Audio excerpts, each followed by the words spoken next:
হাতুড়ি মেরে দিয়েছি। এ বাবা, একটা মাছও পেয়ে গেছি। কি, ওখানে আবার মাছ পাওয়া যাচ্ছে? তাহলে আমিও তো ওই জায়গায় গিয়ে ধরতে পারবো। হ্যাঁ, তাড়াতাড়ি চলে আয়। আমিও এভাবে জোরে করে হাতুড়ি মেরে দিচ্ছি। এই দেখ, আমিও মাছ পেয়ে গেছি। কি বড় বড় সাইজের, এর আবার কাঁটা আছে, এগুলো আবার হাতে ফুটে যায়। এভাবে আস্তে আস্তে আমরা বেশ কিছু মাছ ধরে ফেলেছি। আর কি করব, তাড়াতাড়ি বাড়িতে চল, রান্না বান্না করতে হবে। এই তো আমারও হয়ে গেছে। তাহলে বাড়ি গিয়ে তুই একটা আলাদা মাছের রেসিপি করবি, আমি একটা আলাদা মাছের রেসিপি করব। ঠিক আছে, আমি তো মাছের স্যুপ বানাবো। প্রথমে কড়াইয়ে মাছগুলোকে দিয়ে দিলাম, হালকা করে ভাজি করে নিয়েছি। এবার একটু পানি ঢেলে দিলাম। এবার এই তেল মশলাগুলো ভালো করে ভাজা ভাজা করে নিচ্ছি। সমস্ত মাছগুলো ছেড়ে দিলাম। এই তো আমার এই মাছটা হেভি রান্না হয়েছে। একটু উপর দিয়ে বাগার দিয়ে দিয়েছি।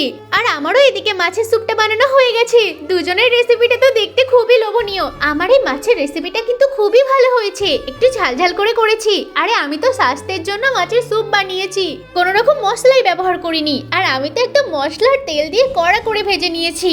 আমার এই স্যুপটাও খেয়ে দেখ, তোরও খুব ভালো লাগবে। এদিকে বাটিটা নিয়ে আয়। কই দেখি একটু খেয়ে। বাহ, কি ভালো হয়েছে, আমি বললাম না খুব ভালো লাগবে।